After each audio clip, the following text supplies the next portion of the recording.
children, welcome back to the English class. So far we have learnt about pronouns and particularly we have learnt about personal pronouns in our previous videos, and in this session also we are going to continue the remaining things in personal pronouns. Okay, let us see. We have subjective pronouns and objective pronouns in personal pronouns. Yes, in subjective pronouns we have finished what is subjective pronouns and what are the subjective pronouns we have in personal pronouns. Okay, now see what is the objective pronouns in personal pronouns. Before we get into that, let's recapitulate what is the personal pronouns. Okay, personal pronouns are used instead of nouns that stands for people or things. Okay, that stands for people or things. ஒரு பீப்பிளையோ இல்லனா திங்ஸையோ refer பண்ணக்கூடியதா நம்ம என்னன்னு சொல்லுவோம் அப்படினு பாத்தீங்க அப்படினா personal pronouns அப்படினு சொல்லுவோம். Okay, now see what is personal pronouns. Okay, this personal pronouns can have two places, that is one is the subjective and another one is the objective. Okay, இன்னொரு என்னன்னு சொன்னோம் அப்படினு பாத்தீங்கன்னா objective pronouns இருக்கு அப்படினு சொன்னோம் இல்லையா. இப்போ எதெல்லாம் objective pronouns அப்படினு சொல்லலாம் அப்படினு பாருங்க. Okay, what are the objective pronouns we have அப்படினு பாத்தீங்க அப்படினா me, us, you. Okay, you for both singular and in plural, him,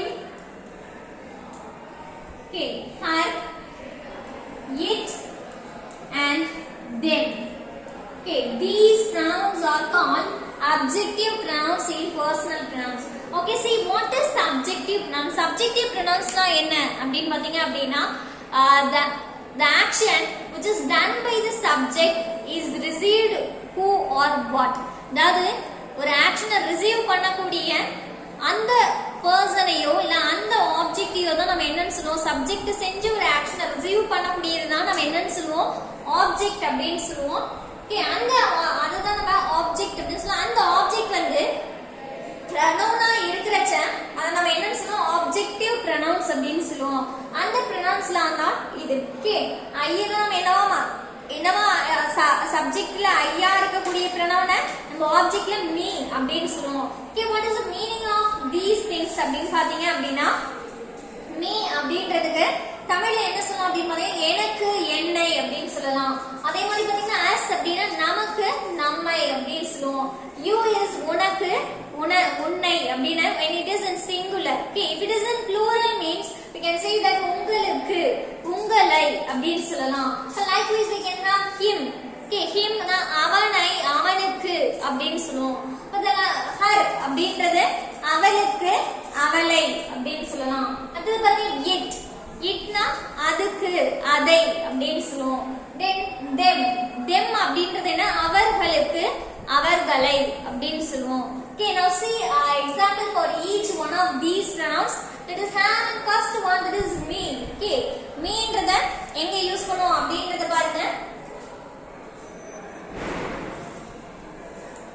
Okay, இதுக்கு என்ன எக்ஸாம்பிள் சொல்லலாம் அப்படின்னு பாத்தீங்க அப்படின்னா she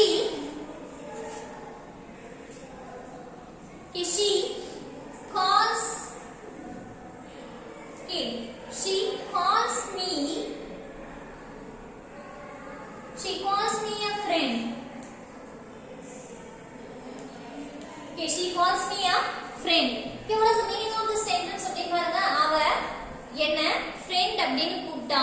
she calls me a friend அப்படினு சொல்றோம். இப்போ இந்த இடத்துல பாத்தீங்க அப்படினா she calls அப்படினு சொல்றோம் இல்லையா. how can you identify this is object or not அப்படினு பாத்தீங்க அப்படினா we can have simply identified by two ways, that is by asking two questions. From those questions we can get the answer, means we can conclude that it is a object அப்படின்றத conclude பண்ணலாம். What are the two questions அப்படினு பாத்தீங்க அப்படினா what or whom அப்படினு சொல்லுவோம். Okay, what னா என்ன எதை அப்படினு சொல்லுவோம். whom னா யாரை யாருக்கு அப்படினு சொல்லலாம். இப்போ இந்த இடத்துல பாருங்க, here when we ask the question whom does she call அப்படினு கேட்டிருந்தோம் அப்படினா யார அவ கூப்பிட்டா. Okay, whom does she call a friend, யார அவ friend ன்னு கூப்பிட்டா அப்படினு கேக்குறோம் இல்லையா. ஐன்னு சொல்லுவோம். இப்போ இந்த क्वेश्चन கேட்கும்போது நீங்க என்ன ஆன்சர் பண்ணுவீங்க? whom does she call a friend அப்படினா யார கூப்பிட்டா? என்ன கூப்பிட்டா அப்படினு சொல்லுவோம். me அப்படினு ஆன்சர் பண்ணோம் இல்லையா? அப்போ இந்த whom என்ற क्वेश्चனுக்கு நமக்கு ஆன்சர் கிடைச்சதுனால இதை என்னன்னு சொல்லலாம்? ஆப்ஜெக்ட் அப்படினு சொல்லலாம். ஓகே, இவங்க செஞ்ச இந்த ஆக்ஷன் கால் கூப்பிட்டது அப்படின்றத ரிசீவ் பண்ணது எது? me அப்படியே இந்த pronoun தான். அதனால இதை என்னன்னு சொல்றோம்? ஆப்ஜெக்டிவ் pronoun அப்படினு சொல்றோம். Okay, it is an objective pronoun and it is a singular one. சிங்குலர்ல இருக்கக்கூடிய ஆப்ஜெக்ட் pronoun. மீனா என்ன மட்டும் தான் அப்படின்றப்ப நான் ஒரே ஒரு ஆள் தான் இல்லையா? so it is in singular. okay, now coming to the next example, that is us. okay, us அப்படியே pronounக்கு என்ன எக்ஸாம்பிள் சொல்லலாம் அப்படினு பாருங்க. we can say that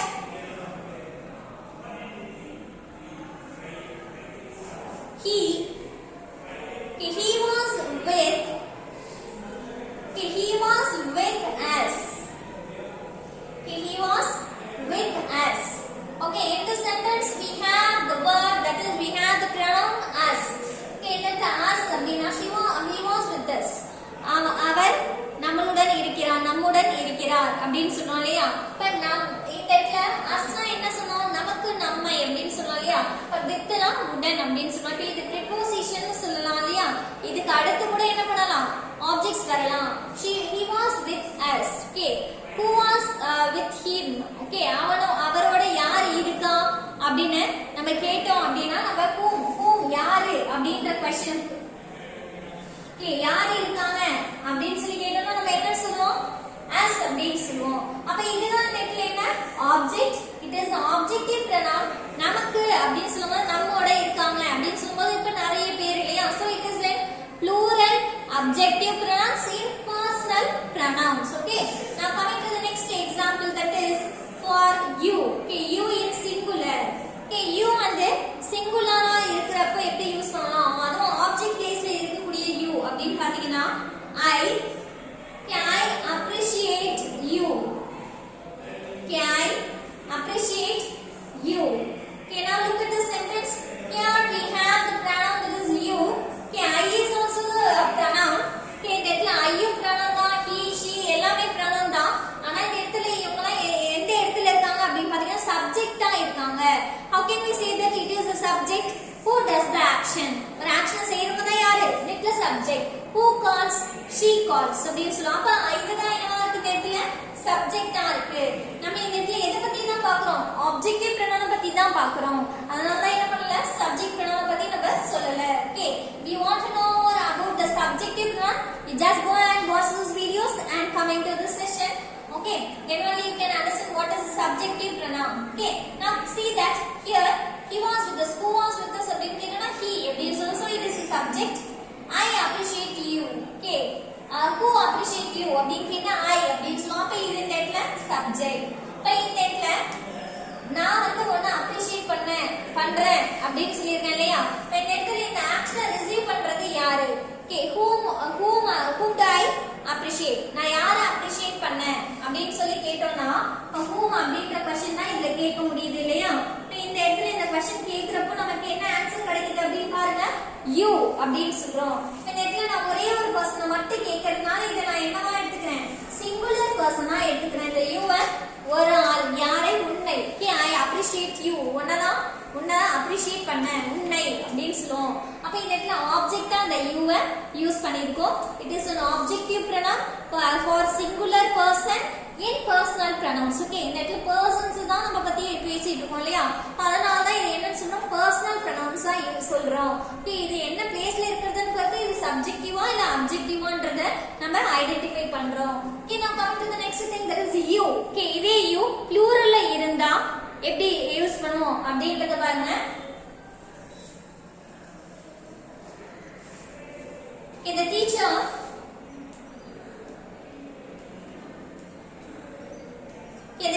said to the students. okay, the teacher said to the students,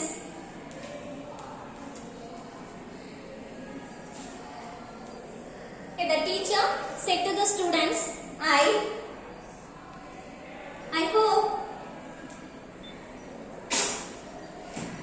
hope you will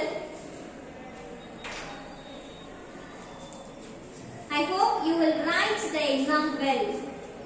Okay, I hope you will write the exam well. Okay, you will write the exam well. Okay, now in this sentence we have that the teacher said to the students, teacher on the students to சொல்றாங்க என்ன சொல்றாங்க? I hope you will write the exam well. நான் வந்து என்ன பண்றேன் நம்புறேன் நீங்க எல்லாரும் எக்ஸாம் நல்லா எழுதுவீங்க அப்படி நான் நம்புறேன் அப்படினு சொல்றாங்க. அப்ப இந்த இடத்துல பாருங்க who do I hope அப்படினு கேட்டோம்னா நீங்க என்ன ஆன்சர் பண்ணுவீங்க? whom do I hope யாரை நான் நம்புறேன் அப்படினா உங்களை அப்படினு சொல்றோம். அப்ப இந்த இடத்துல youன்றது ஏன் இந்த இடத்துல youன்றது என்ன ஃபார்ம்ல இருக்கு அப்படி பாருங்க. சிங்குலர் ஃபார்மா ப்ளூரல் ஃபார்மான்னு பாருங்க. இந்த இடத்துல டீச்சர் தான் பேசுறாங்க இல்லையா? நான் உங்களை நம்புறேன்னு டீச்சர் வந்து ஸ்டூடண்ட்ட சொல்றாங்க. இப்ப ஸ்டூடண்ட்ஸ் அப்படிங்கிறது இந்த இடத்துல ப்ளூரல்ல இருக்காங்க. நிறைய பேரு ஒரே ஒரு ஸ்டூடண்ட்ட மட்டும் சொல்லல எல்லாரையும் தான் சேர்த்து சொல்றாங்க. அப்ப இது என்ன ஃபார்ம்ல இருக்கு? ப்ளூரல் ஃபார்ம்ல இருக்கு. அப்ப இங்க இருக்கக்கூடிய யூவும் சிங்குலரை ரெஃபர் பண்ணுமா ப்ளூரலை ரெஃபர் பண்ணுமா?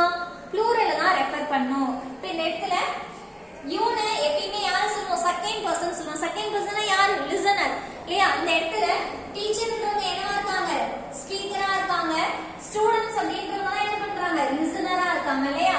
அப்ப இந்த இடத்துல யூன்றது எதை பார்க்கணும்? லிசனரை தான் பார்க்கணும். இந்த லிசனர் யாரு? ஸ்டூடண்ட்ஸ். இப்ப ஸ்டூடண்ட்ஸ் சிங்குலரா ப்ளூரலா? ப்ளூரல். அப்போ இது என்ன? இந்த யூ யாரை ரெஃபர் பண்ணா? ப்ளூரல் ஃபார்மை ரெஃபர் பண்ணும். உங்களை அப்படின்னு ப்ளூரல்ல யூஸ் பண்ணுவோம். இப்ப இந்த இடத்துல क्वेश्चंस கேட்டு பாருங்க. whom do I hope அப்படினு சொல்லி கேட்டோம்னா நம்ம என்ன ஆன்சர் பண்ணுவோம்? you அப்படினு ஆன்சர் பண்ணுவோம். அப்ப இந்த இடத்துலயும் whomன்ற क्वेश्चனுக்கு தான் நமக்கு என்ன கிடைக்குது? ஆன்சர் கிடைக்குது. அப்ப இதுதான் நமக்கு என்ன அப்படினு பாத்தீங்கன்னா ஆப்ஜெக்ட் அப்படினு சொல்லுவோம். and it is the pronoun so that we can say it is the objective pronoun in plural form in personal pronouns அப்படினு சொல்லலாம். okay, now coming to the next thing, that is him. okay, him அப்படினா என்ன சொல்லுவோம்? அவனை அப்படினு சொல்லலாம், அவனுக்கு அப்படினு சொல்லலாம் இல்லையா? இப்போ இதுக்கு என்ன எக்ஸாம்பிள் சொல்லலாம் அப்படினு பாருங்க. I sent him. Can I send him a letter?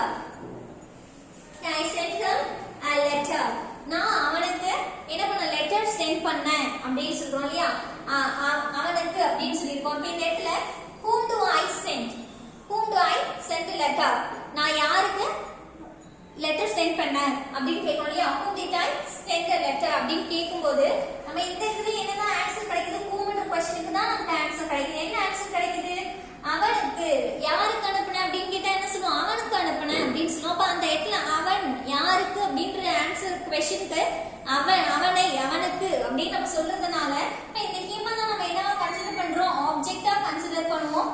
and it is a pronoun இல்லையா? so we can say that it is a objective pronoun அப்படினு சொல்லலாம். இது ஒரு person அப்படின்றதனால personal pronoun, objectiveல இருக்கக்கூடிய ஒரு personal pronoun. okay, now coming to the next thing, that is her.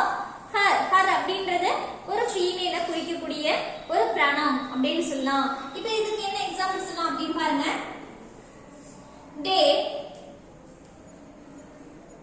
they caught her. they caught her last week.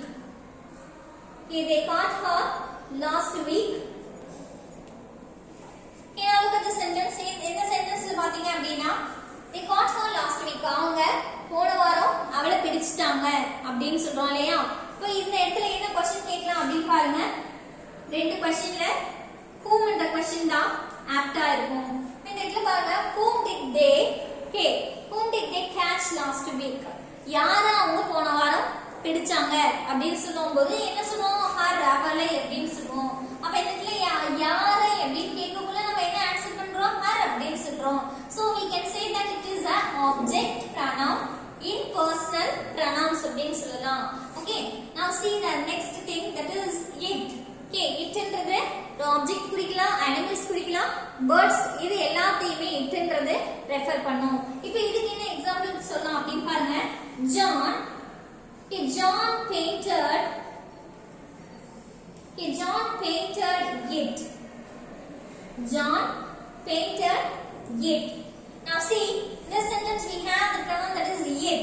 it is a pronoun இல்லையா? நேத்து John painted it அப்படினு சொல்றோம். இப்போ இந்த இடத்துல whom அப்படின்ற क्वेश्चन கேட்டு பாருங்க.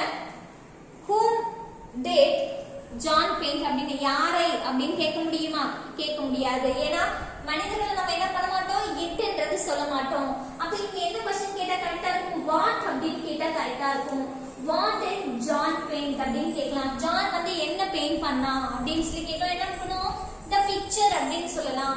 இப்ப அந்த picture என்னக்கூடிய pictureன்றது என்ன? it is a noun இல்லையா? picture அப்படின்றது noun. அந்த nounக்கு பதிலாக நம்ம என்ன யூஸ் பண்ணிருக்கோம்? itன்றது யூஸ் பண்ணிருக்கோம். அப்ப இதுதான் என்னன்னு சொல்லுவோம்? pronoun அப்படின்னு சொல்லுவோம். ஒரு noun பதிலாக யூஸ் பண்ணக்கூடியது pronoun சொல்லுவோம். இந்த ஆக்ஷனை ரிசீவ் பண்ற இடத்துல இந்த pronoun இருக்கிறதுனால இதை என்ன pronoun சொல்லலாம்? objective pronoun அப்படின்னு சொல்லலாம். ஓகே, இந்த objective pronoun சிங்குலரா இருக்கலாம். ஓகே, சிங்குலரா இருக்கறச்ச இந்த இட்ன்றத நம்ம என்ன பண்ணுவோம்? யூஸ் பண்ணுவோம். and it is a personal pronoun. Okay, now coming to last example, that is last pronoun them. Okay, them னா என்ன சொல்லுவோம்? அவர்களுக்கு, அவர்களை அப்படினு சொல்லுவோம் இல்லையா? இப்போ இதுக்கு என்ன எக்ஸாம்பிள் சொல்லலாம் அப்படி பாருங்க. the teacher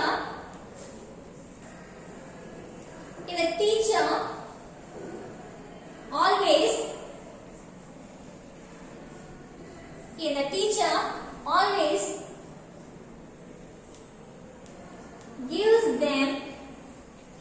the teacher always gives them a homework. The teacher always gives them a homework. Okay, now see here we have the pronoun that is them. Okay, இதுக்கு என்ன மீனிங் அப்படினா the teacher always gives them a homework. the teacher எப்பவுமே என்ன பண்றாங்க? அவங்களுக்கு homework வந்து கொடுத்துட்டு இருக்காங்க அப்படின்னு சொல்றோம். இப்போ இந்த இடத்துல என்ன क्वेश्चन அரைஸ் பண்ணா கரெக்ட்டா இருக்கும் அப்படி பாருங்க. whom does the teacher give a homework? Okay, whom does the teacher give a homework அப்படினு கேக்கும்போது நம்ம என்ன ஆன்சர் பண்றோம்? யாருக்கு வந்து டீச்சர் ஹோம்வொர்க் கொடுக்கறாங்க அப்படினு கேட்டோம்னா என்ன சொல்றோம்? them அப்படினு சொல்றோம். இப்போ இந்த क्वेश्चनல them அப்படின்றதுக்கு the whomக்கு ஆன்சர் கிடைக்குது. அப்ப இது என்னன்னு சொல்லுவோம்? ஆப்ஜெக்ட் அப்படினு சொல்லுவோம். and it is a pronoun. Okay, இது வந்து என்ன pronoun சொல்லலாம். இந்த இடத்துல students அப்படின்றதுக்கு பதிலா நம்ம யூஸ் பண்ணக்கூடிய அந்த வேர்ட் தான் என்ன சொல்றோம்? pronoun அப்படினு சொல்றோம். இது என்ன இடத்துல இருக்கு? ஆப்ஜெக்ட் பிளேஸ்ல இருக்கு. அதனால இது என்ன சொல்லலாம்? ஆப்ஜெக்டிவ் pronoun அப்படினு சொல்லுவோம். and it refers the person, so we can say that it is a personal pronouns. Okay, here in this session we have learned about the adjective pronouns for both singular and plural form for all the persons, that is first person, second person and third persons. Okay, we have completely finished about the personal pronouns in adjective pronouns. Okay, I hope you will understand this thing. Thank you for watching.